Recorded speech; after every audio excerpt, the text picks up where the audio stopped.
세상에는 원리와 법칙이 있습니다. 사물의 근본과 운영의 이치를 원리라고 하고 그 원리를 따라서 법칙이 생기는 것입니다.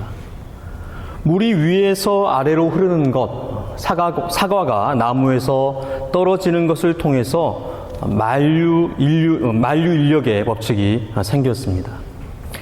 이런 원리와 법칙은 하나님께서 창조하신 만물 속에 담아둔, 그리고 그것을 인간이 발견한 그러한 원리와 법칙입니다.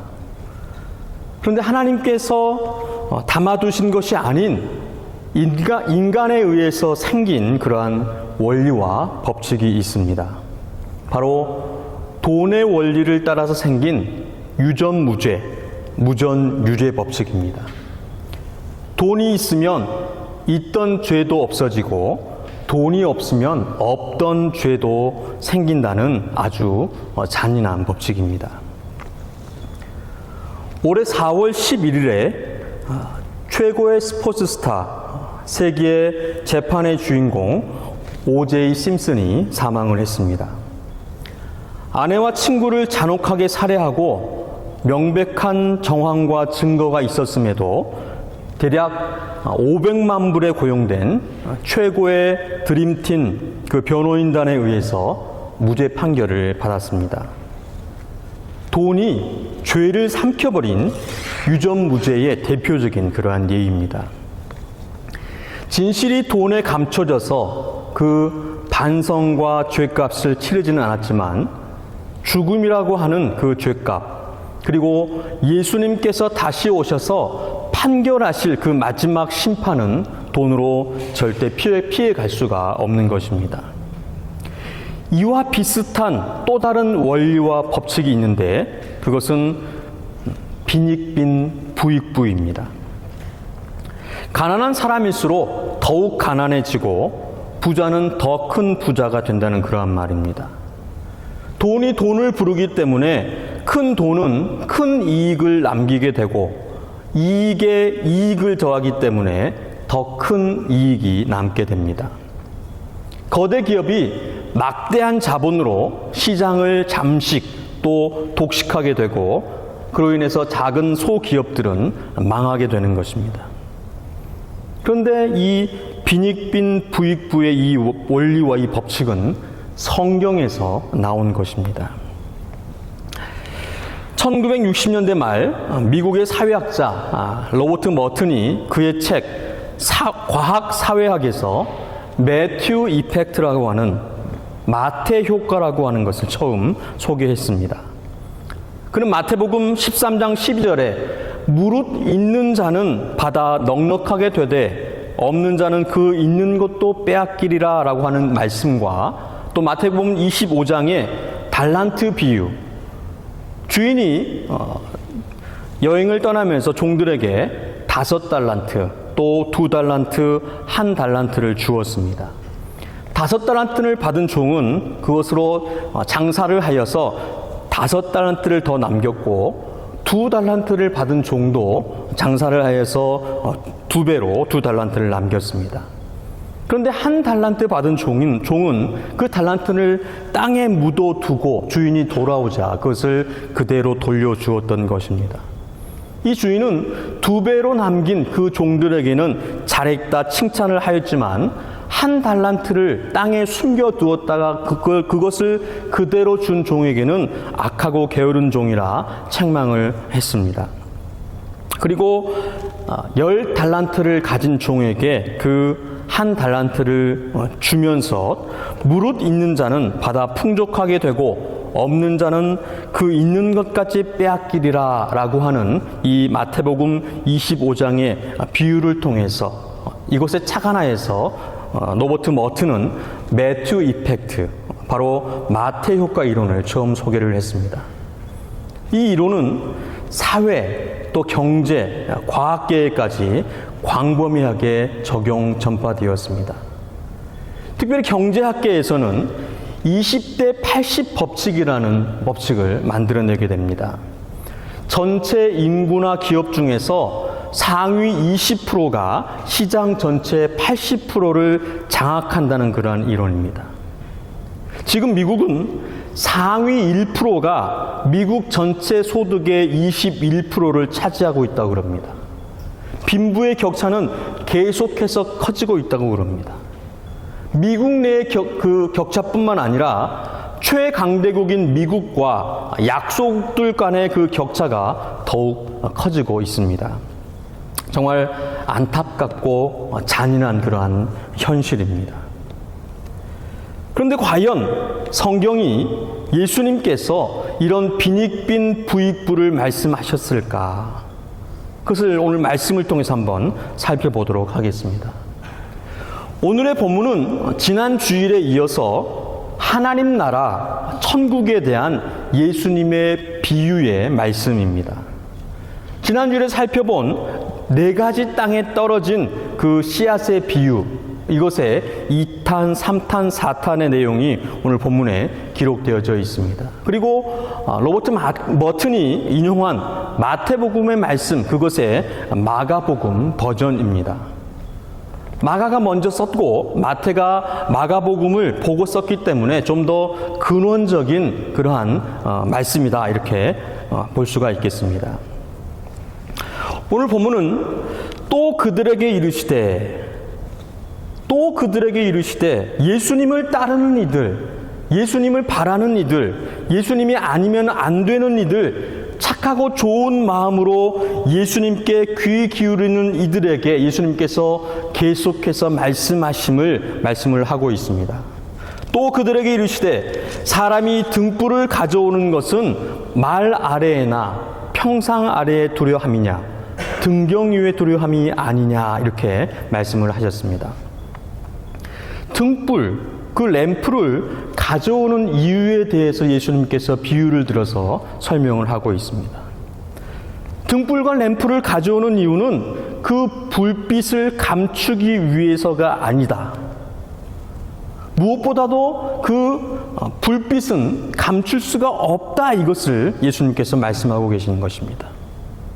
여러분, 어둠이 빛을 감출 수가 있을까요? 빛이 있는 곳에 어둠이 임하면 빛이 감추어집니까?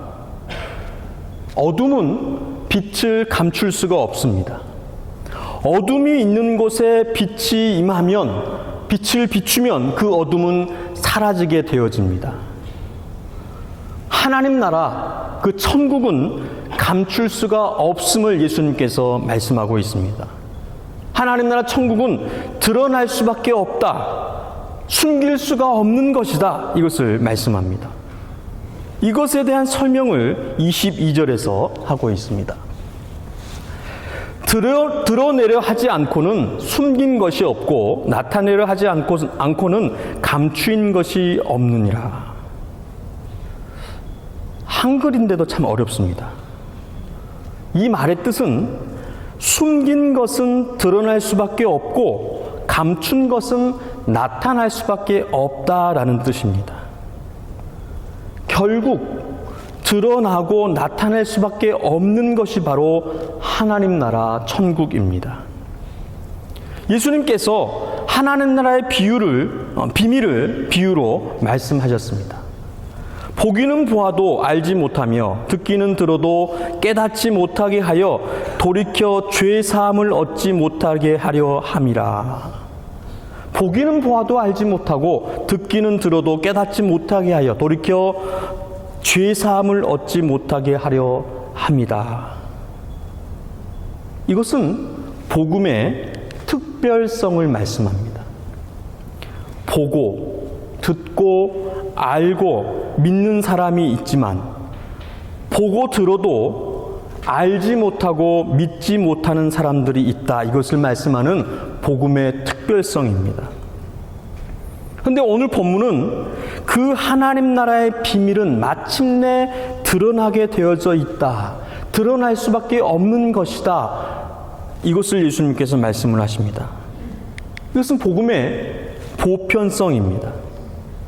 모든 사람들에게 열려 있다는 것입니다. 하나님 나라 천국 복음은 모든 사람들에게 열려 있습니다. 누구든지 주의 이름을 부르는 자는 구원을 얻으리라. 그를 믿는 자마다 영생을 얻게 하려 하심이다라고 하시며, 성경은 모든 사람에게 누구에게나 그 복음이 열려 있음을 말씀합니다. 복음은 아무에게나는 아니지만 누구에게나 열려 있는 것입니다. 이것이 바로 예수님께서 전하시는 그 하나님 나라 천국의 비밀인 것입니다. 그렇다면 아무나가 아닌 그 누구나는 어떤 이들을 말씀하는 것인가? 들을 귀 있는 자는 들으라. 그러시면서 말씀하시는 그 예수님의 말씀, 가르침을 24절로 25절의 말씀을 한번 다 함께 읽어보도록 하겠습니다. 다 함께 읽겠습니다. 또 이르시되 너희가 무엇을 듣는가 스스로 삼가라. 너희의 헤아리는 그 헤아림으로 너희가 헤아림을 받을 것이며 더 받으리니 있는 자는 받을 것이요 없는 자는 그 있는 것까지로 빼앗기리라. 한글인데도 참 어렵습니다. 목사인 저도 이 성경을, 한글 성경을 읽으면 참 어려운 부분들이 많이 있는데 이 말씀이 그렇습니다. 다른 한글 성경 번역을 한번 보도록 하겠습니다. 캐톨릭에서 보는 공동 번역인데요. 내 말을 마음에 새겨들어라. 너희가 남에게 달아주면 달아주는 만큼 받을 뿐만 아니라 덤까지 얹어 받을 것이다. 누구든지 가진 사람은 더 받을 것이며 가지지 못한 사람은 그 가진 것마저 빼앗길 것이다. 좀 쉬워졌습니까? 여전히 어려운 것 같습니다. 더 쉬운 성경으로 번역을 보도록 하겠습니다. 너희가 듣는 것을 마음에 새겨라. 너희가 다른 사람에게 주는 만큼 너희가 받을 것이며 그 외에도 더 주실 것이다. 가진 사람은 더 받을 것이고 가지지 못한 사람은 가진 것마저도 빼앗길 것이다. 이것이 예수님께서 말씀하시는 빈익빈 부익부입니다. 빈익빈 부익부는 돈에 대한 원리가 아니라 하나님 나라 천국에 대한 그 천국의 원리인 것입니다. 하나님 나라 천국의 비밀, 그 복음을, 말씀을 전하는 만큼 더 받게 될 것이고, 천국을, 복음을 바라고 찾는 사람에게 그 비밀과 은혜와 구원이 더하게 될 것이다. 그러나 계속해서 바라고 찾지 않으면 잃게 되는 것임을 예수님께서 말씀하는 것입니다. 이것이 바로 참된 빈익빈 부익부의 진실인 것입니다. 여러분들 누군가를 가르쳐 보셨습니까? 우리가 알고 있는 것을 누군가에게 전할 때에 우리는 그것을 더욱 확실하게 알 수가 있습니다. 학생이 공부를 잘하려면 공부를 열심히 해야 하지만 공부한 것을 누군가에게 다시 가르치면 더욱 확실히 알게 되어서 공부를 잘할 수가 있습니다. 복음도 마찬가지입니다. 복음을 전하면 그 복음을 더 잘 알게 되어지고 더욱 확실하게 믿게 되는 것입니다. 전도를 하면 내가 믿는 복음, 내가 소망하는 천국을 더욱 확신하게 됩니다. 믿지 않는 사람들, 그들의 영혼을 더욱 사랑하게 됩니다. 내가 받은 그 복음과 구원에 대해서 감사하고 소망하는 그 하나님 나라를 더욱 열망하게 되는 것입니다. 너희의 헤아리는 그 헤아림으로 너희가 헤아림을 받을 것이며 더 받으리니, 너희의 헤아리는 그 헤아림으로 너희가 헤아림을 받을 것이며 더 받는다고 하는 이 말씀은 바로 이것을 뜻하는 것입니다. 줄 때에, 전할 때에 그것을 더욱 받게 되어지는 하나님 나라, 그 구원과 그 은혜를 더욱 받게 되어진다. 여러분들 예수를 전하시기를 간절히 소원합니다. 교회나 목사가 아니라 예수, 복음을, 천국을 전하셔야 합니다. 그러면 그 천국의 은혜를 더욱 받게 되어집니다. 천국의 은혜를 더 받는다고 하는 것, 그것은 구원에 대한 믿음을, 또한 천국에 대한 소망을, 하나님과 이웃을 사랑할 그 힘을 얻게 되어진다, 이것을 뜻하는 것입니다. 바로 이 세상을 이길 힘을 얻는 것, 그것이 바로 천국에 대한 그 은혜, 더욱더 더하시는 그 은혜를 받게 된다는 그러한 말씀입니다. 예수님께서는 계속해서 3탄, 하나님 나라의 그 비밀을 또 이렇게 말씀하고 계십니다. 또 이르시되 하나님의 나라는 사람이 씨를 땅에 뿌림과 같으니, 하나님의 나라는 사람이 씨를 땅에 뿌림과 같다. 저희들이 지난 주일에 씨가 뿌려지는 그 땅에 대해서 살펴보았습니다. 그런데 오늘 본문은 씨를 뿌리는 자에 대한 말씀을 하고 있습니다. 씨를 뿌리는 자가 땅에 씨를 뿌리는데 그는 그 뿌린 씨가 어떻게 되는지 알지 못한다, 이렇게 예수님께서 말씀하십니다. 그가 밤낮 자고 깨고 하는 중에 씨가 자라되 어떻게 그리 되는지를 알지 못하느니라. 뿌린 씨가 뿌리를 내리고 싹이 트는 것을 알지 못합니다. 왜냐하면 그 씨가 땅속에 묻혀 있기 때문입니다. 그 씨앗이 자라는 것을 볼 수 없기 때문입니다. 하지만 그 씨는 자랍니다. 하나님께서 자라게 하십니다. 하나님의 말씀이라고 하는 그 씨는, 그 말씀은 살아있고 활력이 있기 때문입니다. 우리가 볼 수 없고 알 수 없는 사이에 복음은 뿌리를 내리고 싹을 틔워서 열매를 맺게 되는 것입니다.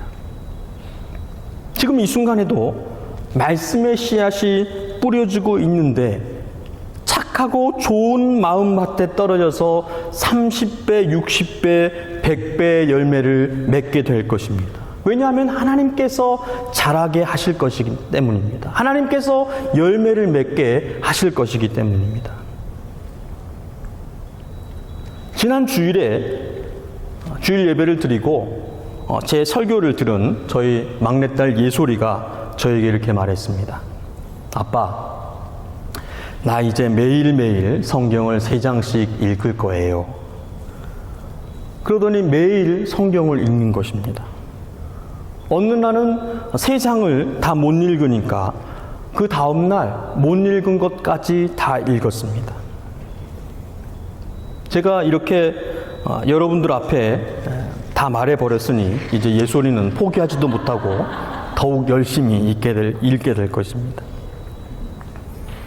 예솔이의 마음밭은 어떤 밭일까요? 좋은 밭입니다. 말씀의 씨앗이 뿌려져서 뿌리를 내리고 싹이 튀어 자라고 있는 것입니다. 이제 인내로 그 열매를 맺으면 됩니다. 30배, 60배, 100배의 열매를 맺게 될 것입니다. 자라게 하시는 분, 열매를 맺게 하시는 분이 하나님이십니다. 저는 믿습니다. 예솔이 말고도 여러분들 가운데에는 분명히 좋은 마음밭에 말씀의 씨앗이 뿌려져서 뿌리를 내리고 싹을 틔워 자라고 있는 그 누군가가 있다고 저는 믿습니다. 제가 볼 수 없고 알 수 없지만 하나님께서 자라게 하시고 결실을 맺게 하실 분이 이 가운데 계신다고 저는 믿는 것입니다. 그분을 통해서 30배, 60배, 100배의 결실을 맺어서 하나님 나라를 이루실 줄로 믿습니다. 이제 마지막 4탄입니다. 예수님의 그 하나님 나라의 비밀, 그 비유 4탄. 또 이르시되 우리가 하나님 나라를 어떻게 비교하며 또 무슨 비유로 나타낼까? 겨자씨 한 알과 같으니, 겨자씨 한 알과 같으니. 예수님의 그 하나님 나라, 그 천국 비유의 4번째 겨자씨 비유입니다. 여러분들 겨자씨를 본 적이 있으십니까? 저희가 자주 먹는 그 머스타드 소스의 재료가 되는 것입니다. 보이시나요? 이게 겨자씨입니다. 이게 손인데요. 제 손은 아니고요. 이게 겨자씨입니다. 그 크기가 아주 작습니다. 예수님께서는 땅 위의 모든 씨보다 작은 것이다 이렇게 말씀을 하셨습니다. 예수님의 이 말에 정말 겨자씨가 세상에서 가장 작은 씨일까? 라고 생각하는 분이 계실 것 같아서 제가 한번 찾아보았습니다. 저도 궁금했기 때문입니다. 그런데 세상에서 가장 작은 씨는 겨자씨가 아니고 열대 난초씨라고 그럽니다. 자료를 찾을 수가 없었는데 왜냐하면 육안으로 볼 수가 없는 씨앗이라고 그럽니다. 그렇다면 예수님께서 거짓말을 하셨을까요? 아니면 예수님께서 그것을 모르셨을까요? 당시의 세상에서 알려진 쉽게 비유로 그 당시의 사람들에게 설명할 수 있는 가장 작은 씨가 겨자씨였습니다. 그 씨의 크기가 중요한 것이 아니라 예수님께서 말씀하시고자 하는 것은 32절의 말씀. 심긴 후에는 자라서 모든 풀보다 커지며 큰 가지를 내나니 공중의 새들이 그 그늘에 깃들일 만큼 되느니라. 작은 겨자씨가 심겨 뿌리를 내리고 자라면 풀보다 더 큰 가지를 내어서 새들이 올라 앉을 정도가 된다는 것입니다. 이게 겨자씨인데 이게 겨자나무, 무성하게 자라서 큰 가지를 이룬 것입니다.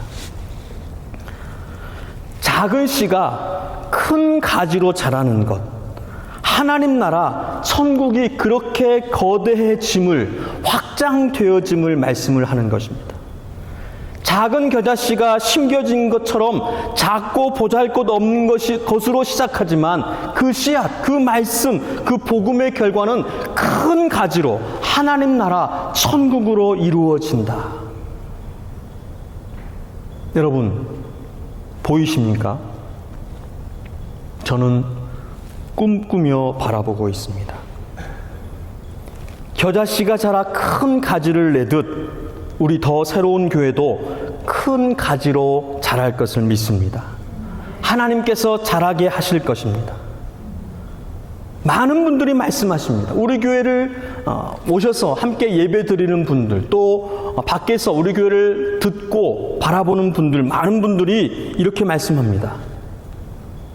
더 새로운 교회 교인들은 너무나 좋은 분들이야. 저는 100% 동의합니다. 우리 교인들은 한 사람도 빠짐없이 정말 좋은 분들입니다. 착하고 좋은 마음, 그 마음밭을 가진 분들이라고 저는 믿습니다. 하나님의 말씀, 그 복음이 심겨져서 30배, 60배, 100배 결실을 맺을 줄로 믿습니다. 작은 겨자씨가 크고 무성한 가지로 성장하듯 더 새로운 교회는 하나님 나라를 무성하게, 거대하게 이루어가는 교회가 될 것입니다. 우리 주님께서 뿌리는 말씀의 씨를 받는 그 착하고 좋은 마음밭을 가지신 여러분, 하나님 나라 천국을 간절하게 소망하시고 믿고 살며 전하시기를 간절히 소원합니다. 그러면 천국이, 구원이 더욱 강력하게, 더욱 확실하게 우리에게 임할 것입니다. 우리의 가정이 구원을 받을 것이고, 우리의 이웃과 친구들이 구원을 받을 것이고, 나라와 민족이 구원을 받게 될 것입니다. 우리가 사는 곳, 우리가 밟는 모든 땅이 천국이 될 것입니다. 우리 주님의 그 약속의 말씀을 잘 받고 믿고 살아가심으로 영원한 하나님 나라를 유업으로 받아 그 나라를 이 땅 가운데 이룩하시는 우리 모두가 되기를 주님의 이름으로 축원드립니다.